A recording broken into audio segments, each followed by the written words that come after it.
à tous. C'est la bonne taille. Il m'appelle Cyril Petit. C'est mon nom, je rigole pas. Alors, je vais tenter très rapidement de résumer le message de Pasteur Jeff, qui a très bien expliqué la raison de la Pâque, l'institution de la Pâque. Alors, le contexte, c'est le contexte de l'esclavage du peuple juif en Égypte.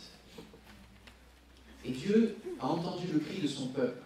Son peuple sait qu'il ne peut pas se libérer par lui-même. Il a besoin du Seigneur pour ça. Et Dieu a trouvé un moyen pour le faire. Il va envoyer son jugement sur l'Égypte. Et le jugement va viser la mort des premiers-nés. Seulement voilà, pour que le jugement ne tombe pas sur la maison de celui qui croit, il doit tuer un agneau sans tache, parfait. Il doit utiliser le sang pour le mettre sur les linteaux. Et quand l'Éternel passe au-dessus de la ville, passe au-dessus, c'est Pessah. En hébreu, ça a donné la Pâque. C'est ça la Pâque. Quand l'Éternel passe au-dessus de la ville et qu'il voit le sang sur les linteaux, il décide de ne pas frapper la maison. Il n'y aura pas de jugement sur cette maison. Et le premier-né ne mourra pas. Alors, suite à cette terreur, puisque ceux qui ne croyaient pas, les Égyptiens, ont été jugés, Pharaon dit finalement, vas-y, tu peux partir. Et là commence l'exode. Le peuple juif est finalement libéré. Mais libéré dans la hâte. Et donc vous avez vu ce passage, c'est un passage qui parle de la libération. Et Pasteur Jeff a bien expliqué que cette libération aujourd'hui, c'est par le sang de Jésus que nous sommes libérés de l'esclavage du péché. Voilà ce que représente la Pâque pour nous aujourd'hui.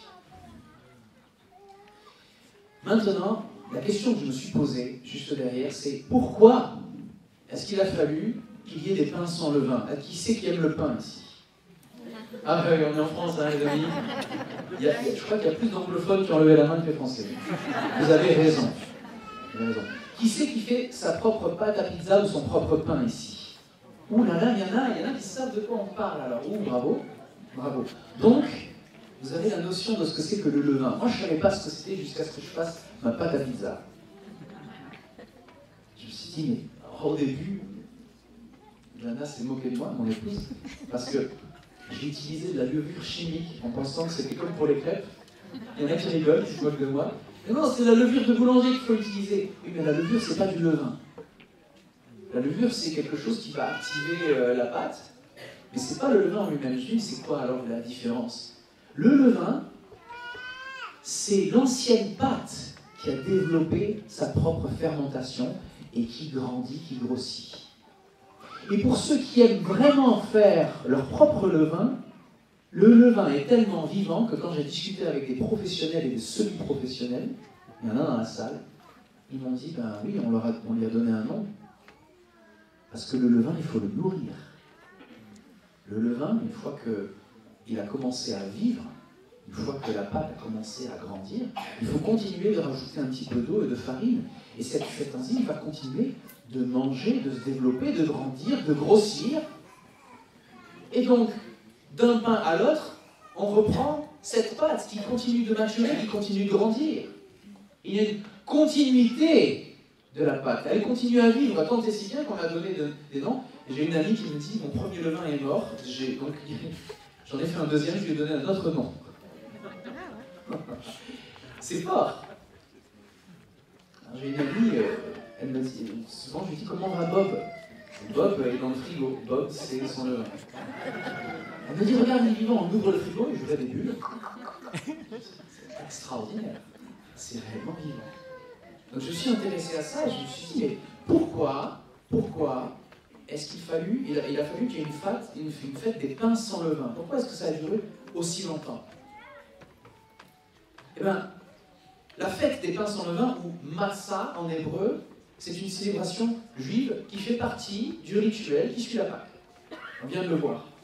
Donc ça commence le soir de la Pâque et ça dure pendant 7 jours en Israël. et dans les communautés juives de la diaspora aussi. Ils célèbrent cette Pâque-là.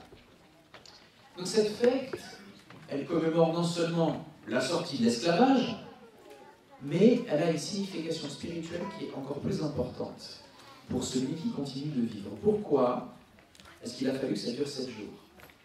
Parce qu'au fond, si on réfléchit, ils ont été libérés très rapidement, on est d'accord?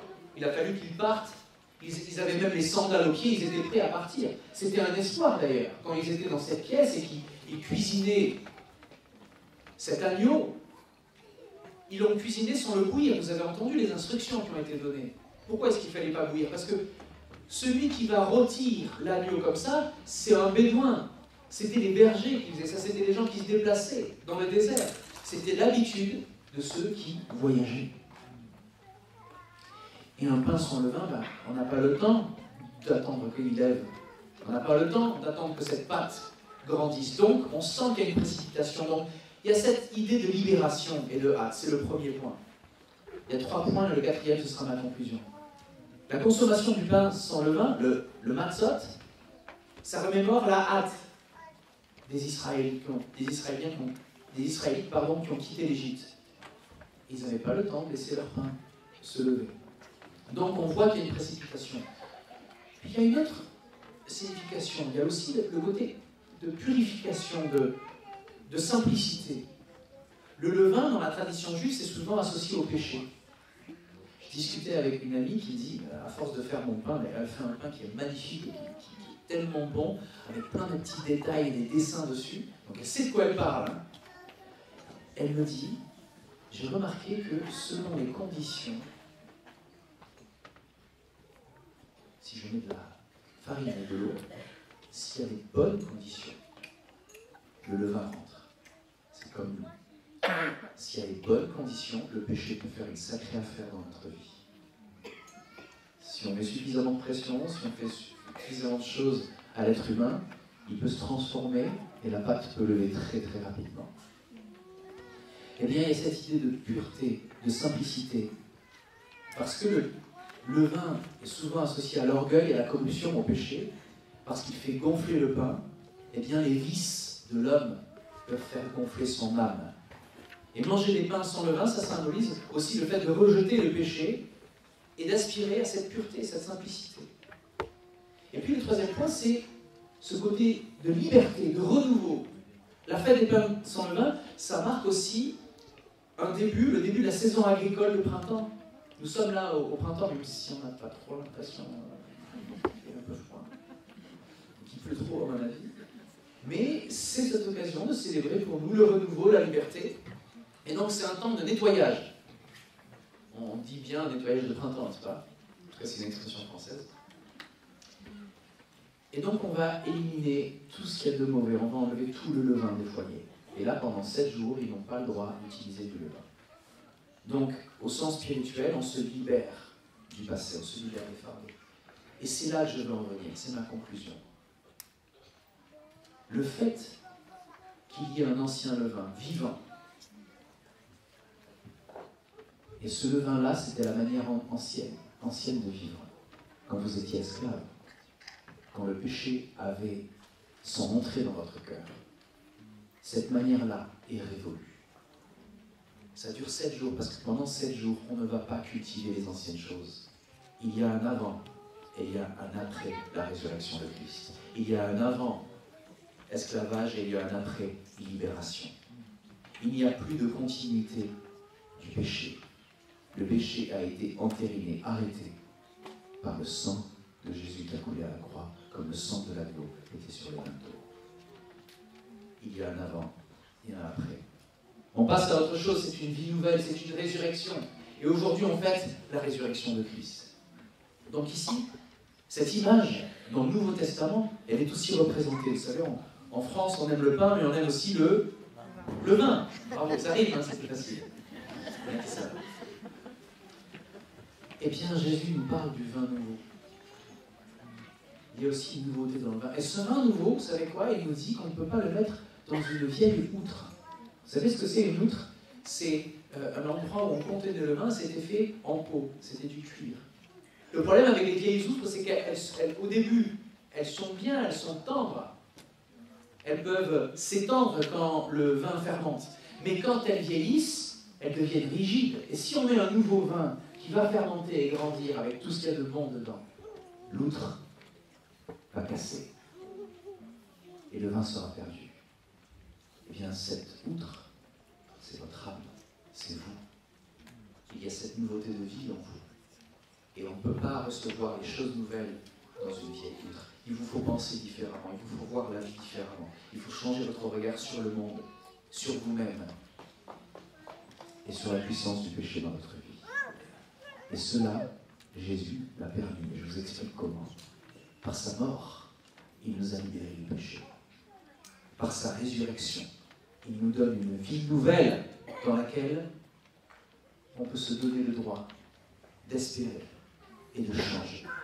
Mais au-delà de ça, il est assis à la droite du Père, il y a son intronisation, il a été élevé. Et parce qu'il est à la droite du Père, il nous dit, vous êtes assis avec moi. Cela nous donne une nouvelle vie, une nouvelle responsabilité, une nouvelle autorité. Parce que nous sommes spirituellement assis en Christ auprès du Père. Sans se soucier de nos péchés, ils ont été effacés, ils ont été oubliés. Dieu dit, j'ai choisi d'oublier leurs péchés. Cela veut dire que vous avez une vie totalement nouvelle devant vous. Votre choix, celui de suivre Jésus, vous sépare totalement de l'ancienne pâte. Vous êtes une nouvelle création. Toutes choses sont devenues nouvelles. Et c'est ce que nous avons dans 2 Corinthiens, au chapitre 5, versets 17 à 19. Si quelqu'un est en Christ, il est une nouvelle créature. Les choses anciennes sont passées, voici toutes choses sont devenues nouvelles. Et tout cela vient de Dieu, qui nous a réconciliés par lui avec Christ, et qui nous a donné le ministère de la réconciliation. Car Dieu était en Christ, réconciliant le monde avec lui-même, en n'imputant point aux hommes leur offense. Et il a mis en nous la parole de réconciliation. Donc la mort de Christ nous sépare du péché. Le levain ancien est terminé. Donc gardez-vous du levain de la religiosité qui vous fait servir Dieu ou Jésus avec des lois. C'est terminé. La manière dont Jésus veut régner dans notre vie maintenant, ce n'est pas par des lois, c'est par sa présence en vous, par son Esprit Saint. Et c'est lui qui va transformer les choses en vous. C'est ce nouveau levain qui va faire une très très belle pâte et qui va créer de nouvelles choses dans votre vie, pour vos proches, mais aussi autour de vous, parce que vous êtes le sel et la lumière. Vous voyez, c'est toujours une histoire de repas et de bon goût ici en France. Et le Seigneur a décidé aujourd'hui que notre joie soit en lui et que nous puissions nous rappeler à la puissance de cette libération de l'esclavage du péché. Et vous êtes tous capables de dire oui aujourd'hui au Seigneur. Même si vous vous dites, mais je ne mérite pas. Vous savez, mes ados me disent des fois, j'ai un groupe d'ados à l'église, et ils me disent, mais je ne suis pas prêt pour le baptême, je sens qu'il faut quand même que j'arrive à un certain niveau pour que finalement je rentre dans le baptême. Je dis, mais vous allez être déçus peut-être de ce que je vais vous dire, mais vous n'avez peut-être pas compris ce que c'est que le baptême et cette vie nouvelle. Cette mort et cette résurrection, vous n'avez peut-être pas saisi. Et je leur ai dit, mais à quel moment vous allez aller voir le docteur quand vous êtes malade? Imaginez que vous êtes très très malade. Mais vraiment malade, du style, là j'en peux plus, je suis au bout de ma vie. Ok? Et quelqu'un va te dire, ok, attends d'aller un petit peu mieux avant d'aller voir le docteur, ok? Attends d'aller un peu mieux. Vous allez dire, mais t'es fou? Tu vas chez le docteur parce que tu es malade, pas parce que tu vas mieux. Tu vas vers Jésus-Christ, vers le Seigneur, parce que ta maladie c'est péché, et parce que tu ne peux pas te libérer toi-même. Il n'y a que la grâce, la puissance de résurrection de Dieu qui peut te libérer de ton passé et te libérer de ton péché. N'attends pas avant d'aller voir le docteur. Cours vers lui. Et si aujourd'hui tu entends ce message pour la première fois, sache que le Seigneur ne te juge pas et qu'il est là pour te sauver. Mais quand il reviendra, il va choisir entre ceux qui lui ont fait confiance et ceux qui l'ont rejeté. Ceux qui ont refusé son amour, qui sont restés dans leur fierté et leur orgueil, l'ancien levain, l'orgueil et la fierté. Alors c'est fini, l'ancien levain. La vieille pâte est terminée. Tu es une nouvelle pâte. Tu es jeune, tu as une nouvelle vie. Et tout le monde, tous les âgés disent Amen. Et tous les jeunes aussi peuvent dire Amen. Je vous invite à prier. Seigneur, nous voulons te remercier parce qu'il y a de la joie dans ta présence. Il y a de la joie dans la puissance que tu as témoigné à la croix quand tu es ressuscité, Seigneur. Oui, tu es mort pour nos péchés, tu as vécu l'ignominie, tu as vécu ce qui semblait être totalement injuste, toi qui étais parfait, sans tache, toi qui étais l'agneau, parfait, sans péché. Tu as décidé de prendre notre place sur cet instrument de mort, et c'est toi qui as pris toute la colère de Dieu pour ce péché, Seigneur, et tu es juste. Et aujourd'hui, Seigneur, tu nous dis que cette justice que tu as obtenue, tu nous la donnes, parce que nous avons mis notre confiance en toi.